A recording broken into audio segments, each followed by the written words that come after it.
دنیا دار الفنا ہے، آخرت دار البقا ہے۔ دنیا دار العمل ہے، آخرت دار الجزا ہے۔ دنیا دار الغرور ہے، آخرت دار السرور ہے۔ دنیا دار المحن، دنیا امتحان گاہ ہے۔ یہ سیرگاہ نہیں، یہ قیام گاہ نہیں، یہ تماشا گاہ نہیں، یہ امتحان گاہ ہے۔ افسوس کہ ہم نے اس کو چراگاہ بنا لیا۔ عام دستور ہے کہ انسان جب کوئی چیز خریدنا چاہے تو اسے اچھی طرح دیکھ بھال کے خریدتا ہے، ٹھونک بجا کے خریدتا ہے۔ حتیٰ کہ مٹی کے برتن بھی ہوں تو دیکھتا ہے کہ کچے یا پکے۔ اللہ رب العزت نے جنت کے بدلے انسان کے جان اور مال کو خریدا۔ اب اللہ تعالیٰ بھی بندے کو آزماتے ہیں، دیکھتے ہیں کچا ہے یا پکا۔ اس لیے ہم میں سے ہر انسان اس دنیا میں آزمایا جاتا ہے۔ یہ آزمائش ایسی ہے کہ فرمایا وَلَنَبْلُوَنَّكُمْ، ہم ضرور بھی ضرور تمہیں آزمائیں گے۔ مختلف حالات سے آزمایا جاتا ہے، کسی کو دے کے آزماتے ہیں، کسی سے لے کے آزماتے ہیں، مختلف آزمائشیں ہیں، مگر آزمایا ہر انسان جاتا ہے۔ کوئی بھی انسان ایسا نہیں کہ جس پہ آزمائش اس دنیا میں نہ آئے۔ اس لیے ہمارے اکابر نے کہا کہ دنیا کام کی جگہ ہے، قبر آرام کی جگہ ہے، اور جنت انعام ملنے کی جگہ ہے۔ دنیا کام کی جگہ ہے، ہم یہاں کام کے لیے آئے ہیں۔ لقد خلقنا الانسان فی کبد، تحقیق ہم نے انسان کو مشقت اٹھانے کے لیے پیدا کیا، آرام کے لیے دنیا میں نہیں آئے۔ آج ایک عجیب مسکنسپشن یہ ہو گیا ہے کہ ہم سمجھتے ہیں کہ اچھی زندگی وہ جس میں کوئی پریشانی ہو ہی نہیں۔ یہ کیسے پاسبل ہے؟ بھائی دنیا میں تو پریشانی ہوگی۔ یہ الگ بات ہے کہ انسان دین کے لیے پریشان ہو یا دنیا کے لیے، ہونا تو پڑے گا۔ وہ جگہ جہاں کوئی پریشانی نہیں اس کا نام جنت ہے، اور ابھی تو جنت نہیں پہنچے۔ لہذا دنیا میں یہ توقع کرنا کہ کوئی پریشانی نہ ہو، یہ پاگلوں والی بات ہے۔ ایک انسان دریا کے اندر ہو اور کہے جی کہ پانی ہے جسم کو گیلا کر رہا ہے، بھائی پانی ہوگا دریا میں رہتے ہوئے؟ یہ دنیا یہ پریشانیوں کا دریا ہے۔ ہر بندے کو کوئی نہ کوئی تو پریشانی ہوگی صحیح۔ دری دنیا کسے بے غم نہ باشد، دری دنیا کسے بے غم نہ باشد، اگر باشد بنی آدم نہ باشد۔ اس دنیا میں کوئی بھی بے غم نہیں، اگر کوئی ہے تو پھر وہ بنی آدم نہیں ہے۔ گائے بے غم ہو سکتی ہے، بھینس بے غم ہو سکتی ہے، بکری بے غم ہو سکتی ہے، بندہ تو بے غم نہیں ہو سکتا، اس لیے کہ کچھ نہ کچھ تو اس کو پریشانی لاحق رہے گی۔ ہاں کچھ لوگ دین کو اپنا غم بنا لیتے ہیں، پھر اللہ دنیا کی پریشانیوں سے ان کو بچا لیتے ہیں، اور جو دین کو غم نہیں بناتے پھر اللہ ان کو دنیا کی پریشانیوں میں ڈبو دیتے ہیں۔ ایک ختم نہیں ہوتی دوسری اوپر سے، دوسری ختم نہیں ہوتی تیسری اوپر سے۔ جیسے تسبیح ٹوٹے، ایک کے بعد دوسرا دانہ گرتا چلا جاتا ہے، ایسے ان پر پریشانی آتی چلی جاتی ہیں۔ لنگوٹ باندھ کے نکلتے ہیں روز گھر سے کہ ہم بس اس پریشانی کا حل نکال لیں گے، ایک حل نہیں نکلتا دوسری اوپر سے آ رہی ہوتی ہے۔ تو دنیا میں تو یہ معاملہ ایسے ہی چلے گا، اس کا انتظار رہنا چاہیے کہ کچھ نہ کچھ تو دنیا میں انسان کو معاملہ پیش آئے گا۔ ہاں فرق یہ ہے کہ جو دین کو غم بنا لیتے ہیں ان کے اوپر ظاہر میں تو پریشانی ہوتی ہے، ان کا دل پریشان نہیں ہوتا، دل پرسکون ہوتا ہے۔ اور جو دنیا میں لگتے ہیں ان کا دل بھی پریشان ہو جاتا ہے۔ اس کی مثال یوں سمجھے، آندھی میں ایک آدمی باہر کھڑا ہے، آپ دیکھیں اس کو تھپیڑے لگ رہے ہوں گے، مٹی پڑ رہی ہوگی، اس کا حال برا ہوگا آندھی کی وجہ سے، اور ایک آدمی شیشے کے بنے ہوئے کمرے میں بیٹھا ہے، وہ باہر کا سارا تماشا دیکھ رہا ہے، دیکھنے میں اس کے ارد گرد بھی وہی آندھی ہی چل رہی ہے، مگر اس کے اپنے اوپر اس کا کوئی اثر نہیں ہوتا، وہ سکون سے بیٹھا ہوتا ہے۔ تو دین کی زندگی گزارنے والوں کا یہی حال کہ ارد گرد تو پریشانیاں نظر آتی ہیں، ان کا دل پریشان نہیں ہوتا۔ اس کو کسی شاعر نے یوں کہا طوفان کر رہا تھا میرے عزم کا طواف، طوفان کر رہا تھا میرے عزم کا طواف، دنیا سمجھ رہی تھی کشتی بھنور میں ہے، تو کشتی بھنور میں نہیں تھی، طوفان طواف کر رہا تھا۔ تو جو دین کا کام کرنے والے، اللہ کے راستے پہ چلنے والے، اللہ کو راضی کرنے والے لوگ ہوتے ہیں، پریشانیاں باہر باہر ہوتی ہیں، ان کا دل پریشان نہیں ہوتا، اور جو دنیا کے پیچھے لگتے ہیں ان بیچاروں کا دل پریشان، وہ پتہ نہیں، دین والے تو ایک دفعہ مرتے ہیں پوری زندگی میں، اور دنیا والے بیچارے روز مرتے ہیں اور روز جیتے ہیں، روز مرتے ہیں روز جیتے ہیں، یہی ان کی زندگی ہوتی ہے۔ اس کی مثال یوں سمجھ لیجئے، آپ ایک کھڑکی میں سے دیکھ رہے ہیں کہ دو آدمی باہر ہیں اور دونوں ٹیشو پیپر سے اپنے آنکھ کا پانی، آنسو صاف کر رہے ہیں، ایک نے بھی ٹیشو گیلے کر دیے، دوسرے نے بھی ٹیشو گیلی کر دیے۔ اب دیکھنے میں تو کیفیت ایک جیسی ہے دونوں کی، مگر فرق ہے، فرق یہ ہے کہ جو پہلا تھا اس کا بیٹا فوت ہو گیا تھا، اور جوان بیٹے کی وفات پہ وہ غمزدہ تھا، دل پریشان تھا، آنسو ٹپک رہے تھے، ٹیشو کو وہ گیلا کر پا رہا تھا، یہ اس کی مثال ہے۔ اور ایک دوسرے صاحب، وہ بھی ٹیشو سے اپنے آنکھوں کا پانی صاف کر رہے تھے، انہوں نے بھی ٹیشو گیلے کر دیے۔ یہ کون تھا؟ یہ صاحب وہ تھے جو فروٹ چاٹ بیٹھے کھا رہے تھے، اور اسپائسی فروٹ چاٹ تھی، اب یہ سی بھی کر رہے تھے اور آنکھوں کا پانی بھی صاف کر رہے تھے، اور ایک پلیٹ کھانے کے بعد دوسری پلیٹ کا آرڈر بھی دے رہے تھے۔ تو اگر دیکھیں تو ٹیشو تو دونوں نے گیلے کیے، مگر ایک کا دل پریشان تھا اور دوسرا اس چیز کو انجوائے کر رہا تھا۔ یہ فرق ہوتا ہے کہ جو دنیا کے پیچھے لگتے ہیں ان کے دل پریشان ہوتے ہیں، جو دین کو اپنا غم بناتے ہیں وہ اس غم کو بھی انجوائے کر رہے ہوتے ہیں، ان کو اس غم میں بھی مزہ آ رہا ہوتا ہے۔ اس لیے نبی علیہ السلام نے ارشاد فرمایا، من جعل الہموم ہما واحدا، جس نے اپنے تمام غموں کو ایک غم بنا لیا، ہم الآخرہ، آخرت والا غم، کفاہ اللہ ہم الدنیا، اللہ دنیا کے غموں سے اس بندے کو نجات عطا فرما دیتا ہے۔ اور ایک حدیث مبارکہ میں کہ نبی علیہ السلام نے ارشاد فرمایا، اللہ تعالیٰ کسی بندے پر دو غم اکٹھے نہیں کرتے اور کسی بندے پر دو خوشیاں اکٹھی نہیں کرتے۔ اگر تو دنیا میں غم زدہ رہا آخرت کے غم کی وجہ سے تو اللہ آخرت کی خوشیاں عطا فرما دیں گے، اور اگر دنیا میں عیاشی کی، مزے اڑائے، کوئی غم نہیں، کھونا مٹاٹا، تو پھر کیا ہوگا؟ اللہ تعالیٰ آخرت میں اس کو غموں میں الجھا دیں گے۔ دو میں سے ایک غم تو بندے کو برداشت کرنا ہی ہوگا۔ ہاں، قیامت کے دن جب پل صراط سے گزر کے انسان آگے جائیں گے، جنت کا دروازہ دیکھ پائیں گے، پھر کہیں گے الحمدللہ الذی اذھب عنا الحزن، سب تعریفیں اللہ کے لیے ہیں جس نے ہمارے اوپر سے حزن اور غم کو ہٹا دیا۔ پھر غم ہٹ جائے گا، پھر اس کے بعد کبھی غم نہیں ہوگا انسان کو، اس سے پہلے تو غم ہے ہی صحیح۔ چنانچہ ایک بزرگ تھے، ان سے کسی نے پوچھا کہ حضرت مجھے یہ بتائیے کہ دین پہ لگا ہوا کون ہے؟ دین پہ لگا ہوا کون ہے؟ انہوں نے فرمایا، بھئی دین پہ لگا ہوا وہ ہے جس کو لگی ہوئی ہے۔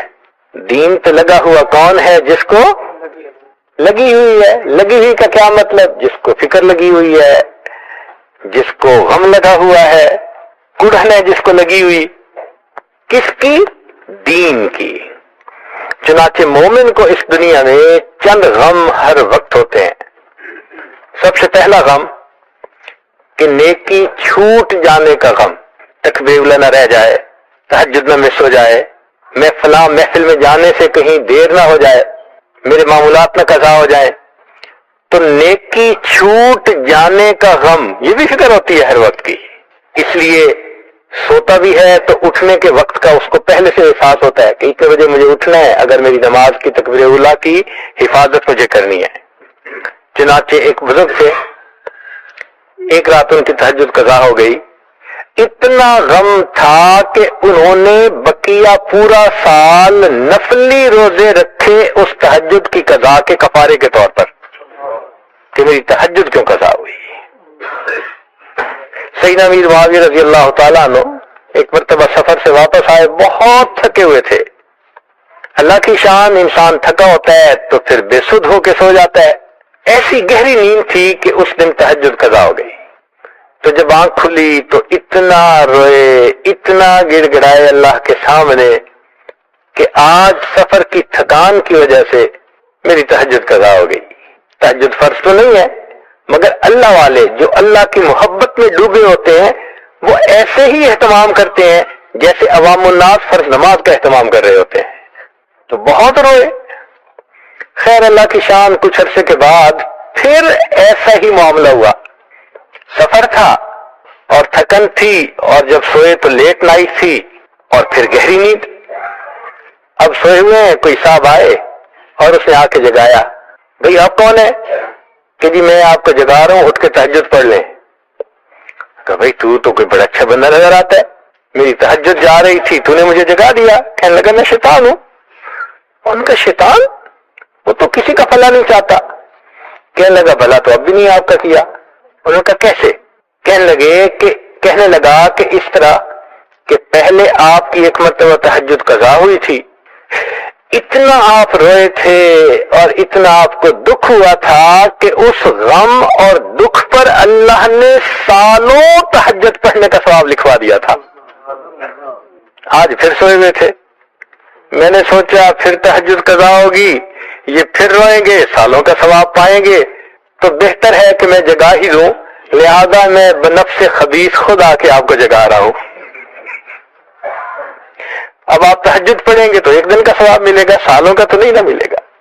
اس کا مطلب یہ کہ اکابر اپنے عمل کے چھوٹنے پر دل سے غم زدہ ہوتے تھے. چنانچہ ایک بزرگ تھے، ان کی تکبیر لو قضا ہو گئی، بڑا غم کرنے لگے کہ اگر میرا بیٹا فوت ہو جاتا، اتنے لوگ میرے گھر آتے میرے ساتھ غم میں شریک ہونے کے لیے، میری تکبیر اولیٰ قضا ہو گئی، میرے دوستوں نے مجھے پوچھا ہی نہیں. یعنی تکبیر اولیٰ کا قضا ہو جانا ان کے لیے اتنا بڑا غم ہوتا تھا. سیدنا عمر خطاب لانو کسی کام میں لگے ہوئے تھے، مغرب کا وقت قریب ہو گیا. اب کام اتنا تھا کہ بس سمیٹ لیتے ہیں پھر تسلی سے نماز پڑھیں گے. اب وہ کام کو سمیٹتے تھوڑا سا ٹائم لگ گیا.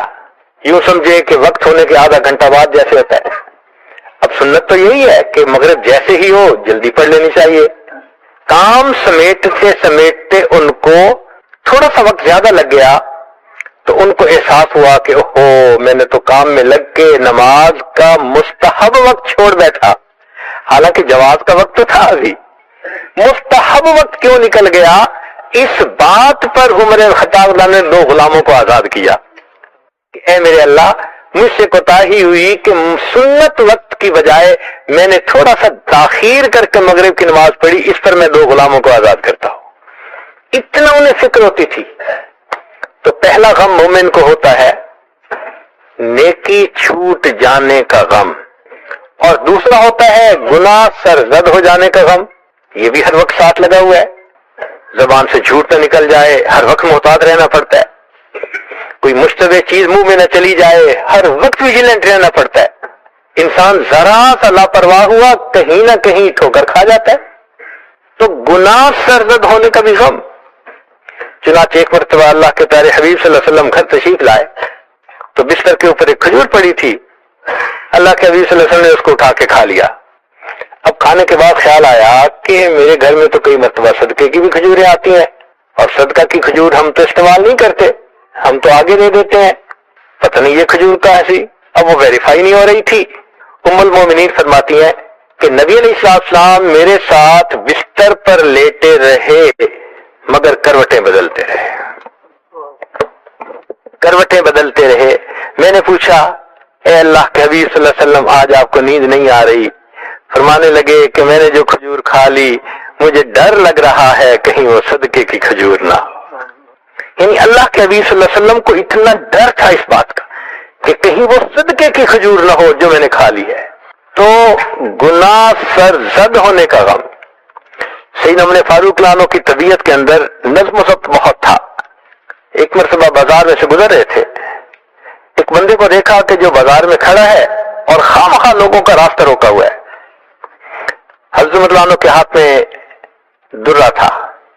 انہوں نے اس کے کپڑے پہ درہ مارا اور اس کو کہا کہ تجھے نظر نہیں آتا کہ تو لوگوں کا راستہ بند کر کے کھڑا ہے؟ وہ چپ کر کے ایک طرف ہو گیا. اب بعد میں وہ لانوں کو خیال آیا کہ میں نے سختی کی، میں اس کو پولائٹلی بھی کہہ سکتا تھا کہ بھائی ایک طرف ہو جاؤ، شدت کر لی. اب وہ لانوں اس کو ڈھونڈتے پھرے، وہ بندہ باہر سے آیا ہوا تھا، چلا گیا. 1 سال گزرنے کے بعد عمر لانوں کی نظر پھر اسی بندے پر پڑی تو امیر المومنین نے اس کو بلایا اور اب اس سے پیار سے حال احوال پوچھے. پھر پوچھنے لگے کہ آپ نے حج کیا ہوا ہے؟ اس نے کہا کیا تو نہیں، شوق بڑا ہے، وسائل نہیں ہے. مان لگے میں تجھے خرچہ دیتا ہوں، تو جا حج کر کے آ. وہ بڑا خوش ہو گیا. جب وہ خوش ہو گیا تو عمر لانوں نے فرمایا تجھے پتہ ہے میں تجھے حج کیوں کروا رہا ہوں؟ اور اس نے کہا نہیں، 1 سال پہلے میں نے تنبیہ کی خاطر تمہارے کپڑے پہ درہ مار دیا تھا اور مجھے اس وقت سے خیال تھا کہ مجھے تم سے سوری کرنی ہے، ملاقات نہیں ہو رہی تھی، اس کی مکافات کے طور پہ میں اب تمہیں حج کروا رہا ہوں. اس نے کہا حضرت مجھے تو یاد ہی نہیں تھا. فرمانے لگے تجھے یاد ہی نہیں تھا اور میں اس بات کو پورا سال بھولا ہی نہیں تھا. میں کیسے بھول سکتا تھا؟ یعنی ہمارے اکابر کو اتنی فکر ہوتی تھی کہ قیامت کے دن کہیں ہم سے پوچھ نہ لیا جائے. سیدنا عثمان غنی رضی اللہ عنہ نے اپنے غلام کو بھیجا کسی کام کی خاطر، وہ کام ٹھیک کرنے کی بجائے الٹا کام الٹا کر کے آ گیا، خراب کر کے آ گیا. اب کام خراب کر کے آ گیا تو بڑا غصہ آیا کہ بھئی سمجھا کے بھیجا تھا، بتا کے بھیجا تھا، نالائکی کی اس نے، بے دھیانی کی اور کام خراب کر دیا. تو عثمان غنی اللہ عنہ نے اس کو بلایا اور اس کا کان مروڑا کہ تجھے سمجھا کے بھیجا تھا، بتا کے بھیجا تھا کہ یہ کام ایسے کرنا ہے، تو نے میرا نقصان کر دیا. خیر اب بات تو ہو گئی. کچھ وقت کے بعد عثمان غنی اللہ عنہ کو خیال آیا کہ میں نے اس کے کان مروڑے، اگر یہ قیامت کے دن مجھ سے مطالبہ کرے گا تو میں کیا جواب دوں گا؟ اب اس خیال کو ریزسٹ نہ کر سکے. کچھ دیر کے بعد اس غلام کو بلایا اور بلا کے کہا کہ بھئی آؤ. قریب آیا، فرمان لگے کہ میرا کان پکڑ کے مروڑو. اس نے کہا کیوں؟ فرمان اس لیے کہ میں نے تمہارا کان مروڑا ہے، تم میرا کان مروڑو. اس نے پہلے تو ذرا جھجک گیا. فرمان نہیں، جھجکنے کی ضرورت نہیں ہے، میں نے ایک عمل کیا ہے نا، تو سیم عمل میرے ساتھ کر لو. چنانچہ اس نے کان مروڑا. جب وہ کان مروڑ رہا تھا عثمان غنی اللہ عنہ فرمانے لگے اور زیادہ اس کان کو مروڑ لو، میں قیامت کے دن جواب دینے کے قابل نہیں ہوں. یہ ہمارے اکابرین کا حال تھا کہ ہم سے دنیا میں کوئی کوتاہی سرزد نہ ہو جائے. ایک تیسرا غم ہے ہر مومن کو لگا ہوا، اس کو کہتے ہیں نیک اعمال رد ہونے کا غم. اب ہم نے نماز تو پڑھی، لیکن کیا ہم نے حضوری کے ساتھ پڑھ لی؟ جیسے حدیث پاک میں فرمایا ان تعبد اللہ کأنک تراہ فإن لم تکن تراہ فإنہ یراک. کوئی قسمت والا ہی ہوگا جس نے اس کیفیت کے ساتھ نماز پڑھی ہوگی، ورنہ تو جیسے ہم ویسے ہماری نماز ہے. اب اگر اس لو کوالٹی کی نماز کو اللہ کے سامنے پیش کرے تو کیا پتہ اللہ تعالیٰ قبول نہ فرمائے. دل میں ایک غم تو ہے نا. اللہ کے پیارے حبیب صلی اللہ علیہ وسلم سید الاولین والآخرین، ان کے بارے میں آتا ہے کہ انہوں نے فرمایا اے اللہ ما عبدنا کا حق کا عبادتک، ہم نے آپ کی عبادت کا حق ادا نہیں کیا جیسی عبادت کرنی چاہیے تھی. اگر اللہ کے محبوب صلی اللہ علیہ وسلم امام الصالحین یہ فرما رہے ہیں، امام النبیین فرما رہے ہیں کہ ہم نے حق ادا نہ کیا، تو ہماری نمازیں کیا ہیں بھائی؟ بلکہ امام ربانی مجدد ثانی رحمۃ اللہ علیہ نے تو اپنے مکتوبات میں ایک بات عجیب لکھی ہے. وہ فرماتے ہیں کہ کوئی شخص کتنی حضوری سے نماز پڑھنے کی کوشش کر لے، ایسی نماز پڑھ ہی نہیں سکتا جو اللہ کے شان کے مطابق ہو. اللہ اتنے بلند ہیں، اتنے بلند ہیں، اتنے اونچے ہیں، ہم جو عبادتیں کرتے ہیں سب اس کی شان کے پردوں سے نیچے رہ جاتی ہیں. وَهُوَ سُبْحَانَهُ وَتَعَالَى وَرَاءُ الْوَرَىٰ ثُمَّ وَرَاءُ الْوَرَىٰ ثُمَّ. اب یہاں ایک سوال پیدا ہوتا ہے کہ بھئی اگر ہم ایسی نماز پڑھ ہی نہیں سکتے جو اللہ کی شایان شان ہے تو پھر ہمیں اس پر اجر کیسے ملے گا؟ اس کی بھی تفصیل سن لیجئے۔ آپ نے اپنے بیٹے کو اسکول میں نرسری کلاس میں داخل کروا دیا۔ اب پہلے دن بچہ آیا اور اس نے تختی کے اوپر کچھ لکیریں سیدھی الٹی لگائی ہوئی تھیں اور دھبے لائے ہوئے تھے، اور آ کے کہنے لگا ابو جی میں نے آج لکھنا سیکھا۔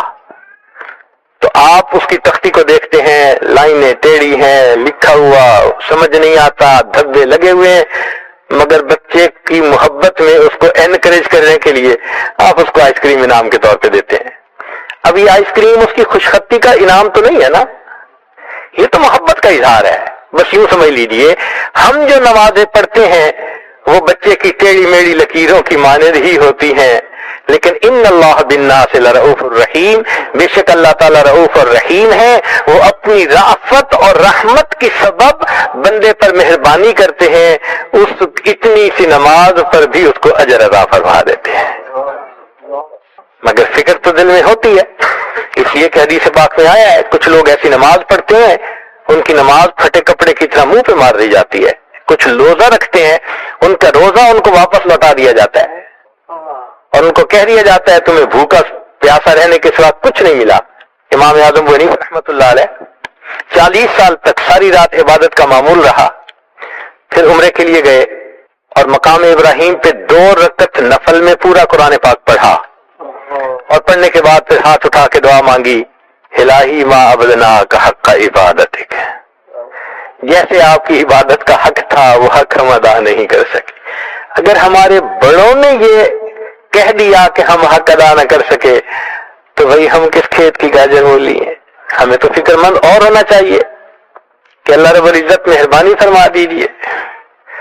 تو نیک اعمال رد ہونے کا غم، قرآن پاک کی 2 آیات ہیں، اگر انسان ذرا سمجھ کے پڑھ لینا، کوئی بندہ اپنے علم اور عمل پہ ناز کر ہی نہیں سکتا۔ کوئی انسان اولیاء میں سے کتنا بڑی ولی کیوں نہ ہو، کتنے درجے پہ کیوں نہ پہنچ چکا ہو، اپنے علم اور عمل پہ کوئی ناز کر ہی نہیں سکتا۔ اللہ نے ناز کی جڑ کاٹ کے رکھ دیا ہے۔ اللہ تعالیٰ اپنے پیارے حبیب صلی اللہ علیہ وسلم ان سے خطاب فرماتے ہیں کہ اے میرے محبوب صلی اللہ علیہ وسلم لئن شئنا، ذرا شاہانہ کلام دیکھیے، کیا جاہ و جلال ہے اس کلام میں۔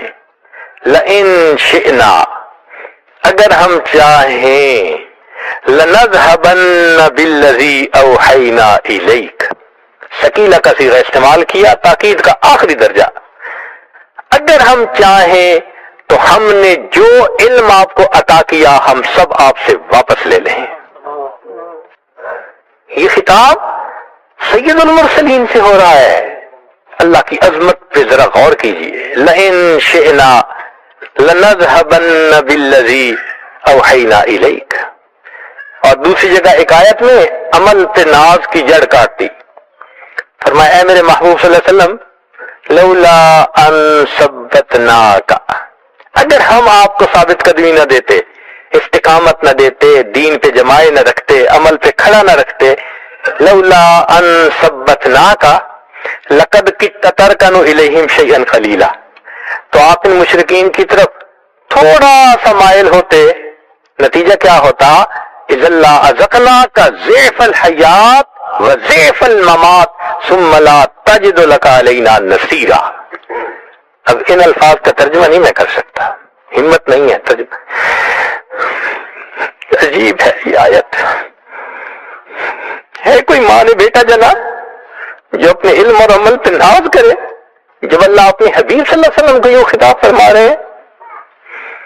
تو اس لیے جو نیکی کر رہے ہیں اس کا بھی غم کہ اب اللہ اس کو قبول فرما لیجیے، کوالٹی تو اس کی ایسی نہیں ہے، بس آپ اپنی رحمت فرما دیجیے۔ ایک چوتھا غم ہے، اس کو کہتے ہیں سوء خاتمہ کا غم، وہ بھی ہر مومن کو لگا ہوا ہے۔ کس کے پاس گارنٹی ہے کہ آخری وقت میں ایمان کے ساتھ دنیا سے چلے جائیں گے؟ کوئی کچھ نہیں جانتا اپنے انجام کے بارے میں، اللہ کو معلوم ہے۔ یہ وہ غم تھا جو ہمارے اکابر کو تھا. سفیان ثوری رحمت اللہ علیہ بیٹھے رو رہے ہیں. ایک دوست آئے, کہنے لگے سفیان کیا ہوا, کوئی گناہ سے رد ہو گیا؟ تو ایک گندم کا دانہ پڑا تھا, انہوں نے اٹھا کے دکھایا. کہنے لگے اللہ کی قسم میں نے اس گندم کے دانے کے بقدر بھی اپنے اللہ کی نافرمانی نہیں کی. قسم اٹھا کر ایسی بات کہہ دی کہ میں نے اس گندم کے دانے کے بقدر بھی اللہ کی نافرمانی نہیں کی. انہوں نے کہا پھر روتے کیوں ہیں؟ کہنے لگے رو اس پہ رہا ہوں کہ جو ایمان کی دولت اللہ نے اب عطا کی ہے پتہ نہیں موت تک محفوظ رہے گی یا نہیں رہے گی.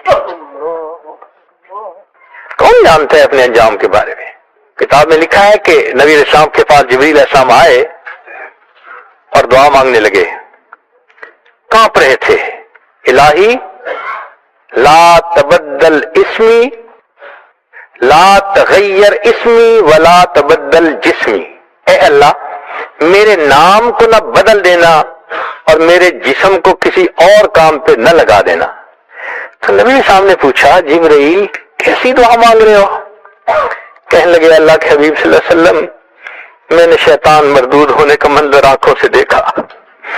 ہزاروں سال اس نے سجدے کیے تھے مگر آخر پہ اللہ نے فرما دیا فخرج منہا فإنک رجیم وإن علیک لعنتی الی یوم الدین. قیامت تک تیرے اوپر میری لعنتیں برستی ہیں. اے اللہ کے حبیب صلی اللہ علیہ وسلم میں وہ منظر نہیں بھولا, مجھے آج وہ منظر یاد آ رہا ہے اور میں اللہ سے دعا کر رہا ہوں کہ اللہ نہ میرا نام بدل دینا نہ میرے جسم کو اطاعت سے نکال کر نافرمانی پہ لگا دے. اگر فرشتے خوف کھاتے ہیں تو پھر ہمیں اس کا کتنا خوف ہونا چاہیے. اس لیے علماء نے لکھا ہے کہ بعض ایسے گناہ ہوتے ہیں کہ جو آخری وقت میں جا کے ریفلیکٹ ہوتے ہیں, ان کی نحوست, ان کا وبال, ان کی ظلمت آخری وقت میں ظاہر ہوتی ہے اور انسان اس کی وجہ سے کئی مرتبہ کلمے سے محروم ہو جاتا ہے. ایک مرتبہ اس عاجز نے حضرت مرشد عالم رحمت اللہ علیہ سے عرض کیا کہ حضرت میں ذرا تھوڑی عقل کا لڑکا ہوں, علم بھی نہیں, کچھ باتیں سمجھ میں نہیں آتی, اگر آپ اجازت دیں تو میں آپ سے پوچھ لیا کروں. تو فرمان لگے ہاں پوچھو. تو سوال یہ پوچھا میں نے کہ حضرت تلبیس ابلیس میں ایک واقعہ پڑھا ہے ایک حافظ قرآن کا کہ اس نے ایک مرتبہ شہوت کی نظر کسی غیر پر ڈالی, نتیجہ یہ نکلا کہ 20 سال کے بعد قرآن پاک اس کے سینے سے نکال لیا گیا, وہ محروم ہو گیا قرآن پاک سے, بھول گیا. حضرت ہی ایک مرتبہ بد نظری گناہ چھوٹا سا نظر آتا ہے اور اتنی بڑی سزا کہ قرآن سے محروم ہو گیا. تو حضرت فرمانے لگے کہ اصل میں یہ اللہ کی غیرت کا معاملہ ہے. میں نے پوچھا وہ کیا؟ فرمانے لگے کہ اللہ نے دل دیا ہے اپنی محبت کے لیے. جب انسان اس دل میں جس کو اللہ نے اپنا گھر کہا غیر کی محبت کو داخل کرنے کی کوشش کرتا ہے, اللہ کو غیرت آتی ہے. آپ اپنے گھر میں لائیں نا کسی اور عورت کو تو دیکھیں بیوی کا ریئیکشن کیا ہوگا. اسی طرح یہ دل اللہ کا گھر ہے. ہم اگر غیر محرم کی محبت کو اس میں لائیں گے تو پھر اللہ رب العزت کو بھی غیرت آتی ہے. تبھی تو فرمایا میرے بندے جو گناہ کر کے آؤ گے معاف کر دوں گا, لیکن ان اللہ لا یغفر ان یشرک بہ ویغفر ما دون ذلک لمن یشاء. شرک کرو گے نا, میری محبت میں کسی کو شریک کرو گے, میں تمہیں کبھی معاف نہیں کروں گا. اس کو سمجھنا ہونا تو یوں سمجھے کہ خاوند چاہتا ہے کہ بیوی یہ کہے میں آپ ہی کی ہوں.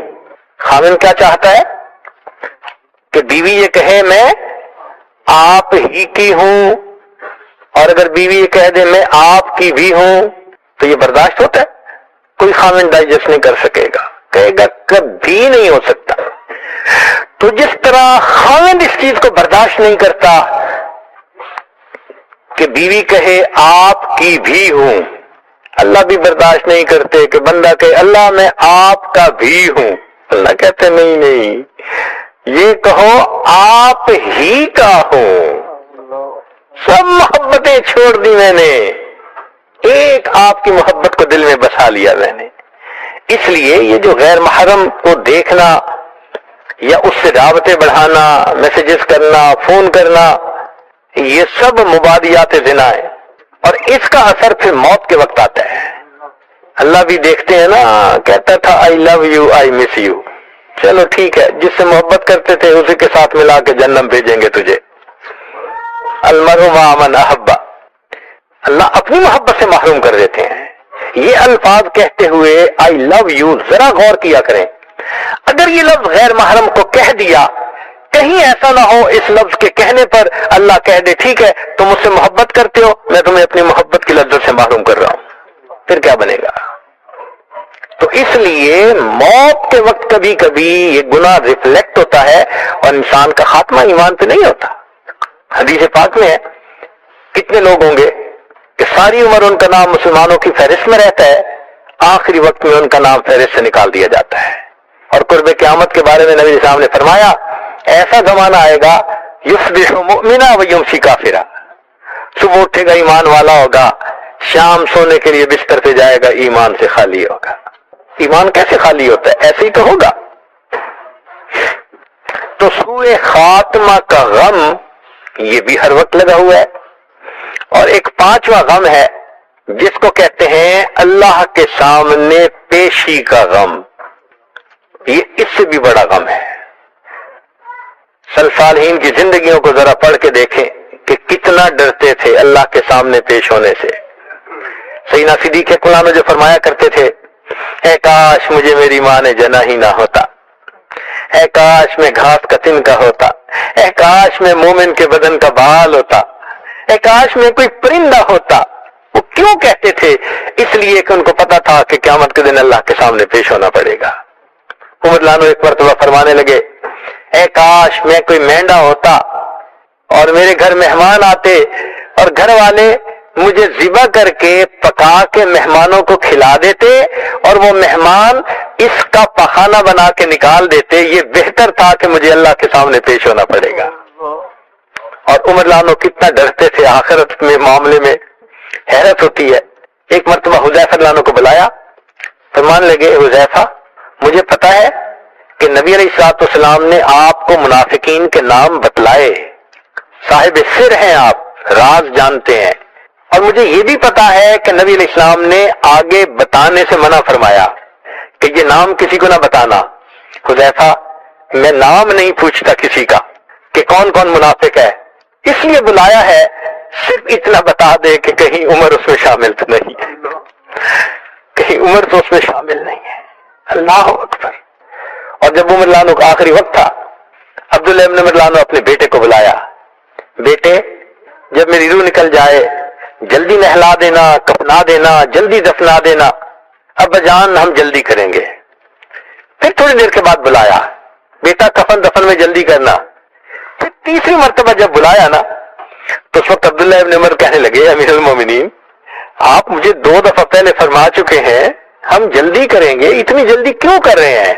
عجیب جواب دیا عمر لانو نے، فرمایا بیٹے میں اس لیے کہہ رہا ہوں جلدی کرنا کہ اگر اللہ مجھ سے راضی ہوئے تو تم مجھے جلدی اللہ سے ملا دینا، اور اگر اللہ مجھ سے خفا ہوئے تو میرا بوجھ جلدی کندھوں سے اتار دینا۔ عمر کے انجام کو تو اللہ بہتر جانتا ہے، عمر کے انجام کو تو اللہ بہتر جانتا ہے، کون جانتا ہے ہمارا کیا معاملہ ہوگا۔ آخر آدم علیہ السلام جنت میں تھے نا ایک وقت میں، پھر زمین پہ اتر آئے، ایک وقت میں عزازیل زمین کے چپے چپے پہ اس نے سجدے کیے تھے، مگر پھر اللہ کے دربار سے اس کو دھتکار دیا گیا۔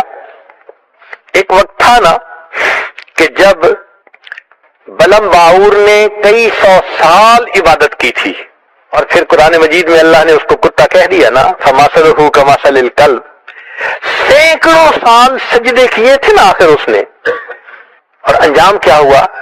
فرمایا فَمَثَلُهُ كَمَثَلِ الْكَلْبِ، اس کی مثال کتے کی مانند ہے، اس کو کتا کہہ دیا۔ یا اللہ، اس کا مطلب یہ ہے کہ کوئی بھی بندہ اپنی اس وقت کی کیفیت کے اوپر بھروسہ نہیں کر سکتا، ایک ڈر رہے گا دل میں کہ معلوم نہیں آخرت میں اللہ کے سامنے جب پیشی ہو تو پھر اس وقت کیا بنے گا۔ چنانچہ ہمارے اکابر ساری رات کروٹیں بدلتے تھے. شداد بن اوس انصاری کے بارے میں آتا ہے کروٹیں بدلتے تھے اور کہتے تھے اللہ تو جانتا ہے جہنم کی آگ کے خوف نے میری نیند اڑا دی. جہنم کی آگ کے خوف نے میری نیند اڑا دی. تو فرمایا کہ جس شخص کو یہ 5 غم لگے ہوئے ہیں، 5 فکریں لگی ہوئی ہیں، وہ دین پہ لگا ہوا ہے. پوچھنے والے نے کیا پوچھا تھا کہ حضرت بتائیے دین پہ لگا ہوا کون ہے؟ تو نے فرمایا تھا جس کو لگی ہوئی ہے. بھئی لگی ہوئی یہ 5 فکریں جس کو لگی ہوئی ہو نا وہ لگے. اب اس نے اگلی بات پوچھ لی کہ حضرت آپ جو کہہ رہے ہیں کہ جس کو لگی ہوئی ہے وہ لگا ہوا ہے، تو لگی ہوئی کس کو ہے؟ تو فرمایا کہ جو آگے لگا رہا ہے اس کو لگی ہوئی ہے. جس کے دل میں غم ہوتا ہے وہ پھر جہاں بیٹھے گا وہی باتیں کرے گا، وہ دین پہ دوسروں کو لگائے گا. یہی ہوتا ہے جہاں جاتے ہیں ہم تیرا فسانہ چھیڑ دیتے ہیں. ایک ہی بات ہوتی ہے اللہ والوں کی. جہاں جاتے ہیں آخرت کی تیاری، اللہ کی محبت، دنیا سے انسان نظر ہٹائے آخرت پہ جمائے، یہی باتیں کر رہے ہوتے ہیں. چنانچہ دوسروں کو لگا رہا ہوتا ہے. ہمارے اوپر جیسے اپنی ذمہ داری ہے، اپنے اہل خانہ کی اور عزیز و اقارب کی بھی تو ذمہ داری ہے. چنانچہ نبی علیہ الصلوۃ والسلام نے چنانچہ اللہ تعالیٰ ارشاد فرماتے ہیں قوا انفسکم واہلیکم نارا، اے ایمان والو اپنے آپ کو اور اپنے اہل خانہ کو جہنم کی آگ سے بچاؤ. اب ہم اپنی بیوی کو بچوں کو بچانے کے لیے کتنی کوشش کرتے ہیں. پھر فرمایا وانذر عشیرتک الاقربین، اپنے اقربا کو بھی ڈرائیے. تو بھئی ہم اپنے رشتہ داروں کے لیے کتنی محنت کرتے ہیں. جب یہ آیت اتری تو نبی علیہ الصلوۃ والسلام نے خاندان کی دعوت کی اور ان کو اللہ رب العزت کی طرف بلایا. حدیث مبارکہ ہے کلکم راعٍ وکلکم مسئول عن رعیتہ، تم میں سے ہر بندہ راعی ہے، چرواہا ہے. اور چرواہے سے جیسے بکریوں کے بارے میں پوچھا جاتا ہے، ہر بندے سے اس کے گھر کے بارے میں پوچھا جائے گا. چنانچہ خاوند سے بیوی اور بچوں کے بارے میں دونوں کا سوال ہوگا، اور بیوی سے بچوں کے بارے میں سوال ہوگا کہ ان کو دین پہ لائے یا نہیں، نیکی سکھائی یا نہیں.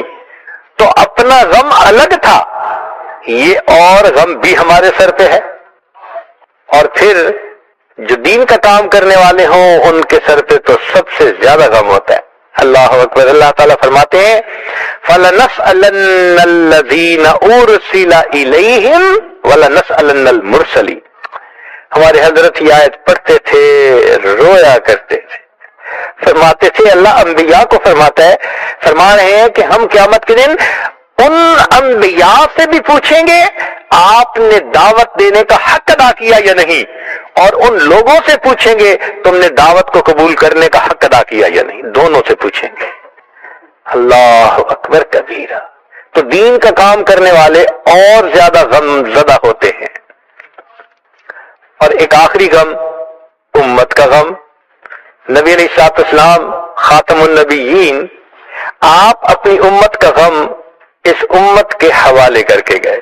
چنانچہ نبی علیہ السلام اتنے غم زدہ ہوتے تھے کہ لمبے سجدے کیا کرتے تھے، رب امتی رب امتی رب امتی، دعائیں مانگا کرتے تھے، غم زدہ رہتے تھے. ام المومنین عائشہ رضی اللہ عنہا فرماتی ہیں کہ نبی صاحب تشریف لائے، میرے ساتھ بستر پر لیٹ گئے، پھر فرمانے لگے ذرینی یا اے عائشہ چھوڑ مجھے، میں اپنے رب کی عبادت کرتا ہوں. پھر مصلی پہ کھڑے ہو گئے، پھر میرے آقا صلی اللہ علیہ وسلم کی آنکھوں سے آنسو ٹپکنے لگے. فرماتی ہیں جیسے بارش کا پانی زمین سے گرنے کی آوازیں ہوتی ہیں، محبوب کے آنسو مصلی پہ گرنے کی مجھے ایسی آوازیں آ رہی تھی. یہ غم کس کے لیے تھا؟ آپ کو تو اللہ نے خوشخبری دے دی تھی لِيَغْفِرَ لَكَ اللَّهُ مَا تَقَدَّمَ مِنْ ذَنبِكَ وَمَا تَأَخَّرَ، تو خوشخبری مل چکی تھی آقا کو. پھر اگر روتے تھے تو امت کے لیے رو رہے ہوتے تھے.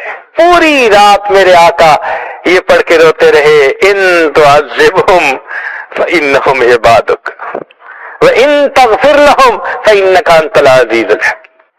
تو محبوب صلی اللہ علیہ وسلم کو امت کا غم تھا. اللہ اکبر کبیرہ. چنانچہ جب آخری وقت آیا تو محبوب صلی اللہ علیہ وسلم کو بخار تیز تھا اور آخری مرتبہ جب آپ مسجد میں تشریف لائے تو 2 آدمیوں کے سہارے سے، چلا نہیں جا رہا تھا، پاؤں لڑکھڑا رہے تھے، اور مسجد میں تشریف لائے اور نماز ادا کی، پھر واپس تشریف لے گئے. تو اس کو کسی نے اشعار کی شکل میں لکھا، ہم نے اس میں تھوڑی سی ترمیم کر کے کچھ ترتیب کو ٹھیک کر کے حدیث کے مطابق بنایا. تو آج آپ کے سامنے سناتے ہیں کہ بھئی اس وقت نبی علیہ الصلوۃ والسلام نے کیا گفتگو فرمائی. چنانچہ فرمایا، قدم ہے بلال آج چلنے سے آری، لو اب الوداع الوداع ہے ہماری. یہ لو میرا قرآن، یہ لو میری سنت، یہ دکھلائے گی تم کو اب راہ جنت. پڑے جو مصیبت صبر تم دکھانا، مگر دل کسی کا نہ ہرگز دکھانا. یہی یاد رکھنا نصیحت ہماری، لو اب الوداع الوداع ہے ہماری. ہر انسان کو دنیا سے ایک دن ہے جانا، رہے گا حشر تک قبر میں ٹھکانا. قدم ہے بلال آج چلنے سے آری، لو اب الوداع الوداع ہے ہماری. میں امت سے اپنی حشر میں ملوں گا، مقام محمود پہ سجدہ کروں گا. کروں گا وہاں پر بہت آہوزاری، لو اب الوداع الوداع ہے ہماری. میں پھر حوض کوثر پہ تم کو ملوں گا، میں امت کو پیاسی رہنے نہ دوں گا. میں پھر حوض کوثر پہ تم کو ملوں گا، میں امت کو پیاسی رہنے نہ دوں گا. بجھاؤں گا تشنا لبی کو تمہاری، لو اب الوداع الوداع ہے ہماری. میں امت کو میزاں پہ آ کر ملوں گا، گناہوں کے پلڑے کو جھکنے نہ دوں گا. جھکاؤں گا پلڑا نیکی کا تمہاری، لو اب الوداع الوداع ہے ہماری. تمہیں پل صراط پہ آ کر ملوں گا، میں امت کو دوزخ میں گرنے نہ دوں گا. کروں گا وہاں بھی شفاعت تمہاری، لو اب الوداع الوداع ہے ہماری، گناہگار امت ہے مجھ کو پیاری، ہے حسرت کے جائے یہ جنت میں ساری، تبھی تو ہے آنکھوں سے آنسو بھی جاری، لو اب الوداع الوداع ہے ہماری۔ تو اللہ کے پیارے حبیب صلی اللہ علیہ وسلم کو امت کے ساتھ اتنی محبت تھی، چنانچہ سیدہ شریکہ رضی اللہ تعالیٰ عنہ فرماتی ہیں کہ جب نبی علیہ الصلوۃ والسلام کو آخری وقت میں بخار ہوا تو وہ بہت تیز تھا، حتیٰ کہ اوپر جو کپڑا ڈالا گیا تھا اس کپڑے کے اوپر سے گرمی محسوس ہو رہی تھی۔ تو میں حیران تھی کہ اتنا بخار تو کبھی کسی کو نہیں دیکھا ہوتے ہوئے۔ نبی علیہ الصلوۃ والسلام کے سامنے ایک پیالے میں پانی تھا، اللہ کے حبیب صلی اللہ علیہ وسلم اس پیالے میں اپنا مبارک ہاتھ ڈالتے تھے اور وہ پانی اپنے چہرے انور پر پھینکتے تھے، اور میں محسوس کر رہی تھی کہ تکلیف کی شدت ہے، بخار کی شدت ہے۔ تو میں نے پوچھ لیا، اے اللہ کے حبیب صلی اللہ علیہ وسلم، ایسی شدت بخار بیماری کی تو میں نے کبھی نہیں دیکھی۔ تو نبی علیہ السلام نے فرمایا، عائشہ، مومن کو آخری وقت میں جو یہ تکالیف ہوتی ہیں اس پر بھی اس کے گناہ بخشے جاتے ہیں۔ میں نے یہ دعا مانگی تھی، اللہ مجھے آخری وقت میں تکلیف زیادہ دے دینا، اس کے بدلے میری امت کے گناہ معاف کر دینا، اس کے بدلے میری امت کے گناہ معاف کر دینا۔ عائشہ، اس لیے مجھے تکلیف زیادہ ہو رہی ہے۔ ابھی یہ بات ہو رہی تھی، دروازے پہ دستک ہوئی، پوچھا کون؟ تو کہا گیا کہ جبریل اور اسرائیل حاضری کی اجازت مانگتے ہیں۔ نبی علیہ السلام کی خدمت میں عرض کیا گیا، فرمایا جبریل کو پہلے بلاؤ۔ چنانچہ جبریل علیہ السلام پہلے آئے، آ کر عرض کیا، اللہ کے وسلم، اللہ نے آپ کو یاد فرمایا ہے۔ نبی علیہ السلام نے فرمایا، جبریل پہلے اللہ تعالیٰ سے یہ مجھے پوچھ کر بتاؤ کہ میرے بعد میری امت کا کیا ہوگا۔ یہ سوال کیا تو جبریل علیہ السلام نے کہا، پوچھ کے کہ اللہ تعالیٰ فرماتے ہیں، میرے محبوب صلی اللہ علیہ وسلم، ہم آپ کے بعد آپ کی امت کو تنہا نہیں چھوڑیں گے۔ جب تسلی مل گئی تب نبی علیہ السلام نے فرمایا کہ اب ملک الموت کو بھی آنے کی اجازت ہے۔ پھر اللہ کے حبیب صلی اللہ علیہ وسلم نے پردہ فرمایا۔ اللہ کے محبوب صلی اللہ علیہ وسلم جو امت کے لیے اتنا غم زدہ تھے، آج سوچنے کی بات ہے کہ کیا اس غم کو ہم نے بھی کچھ بانٹا ہے؟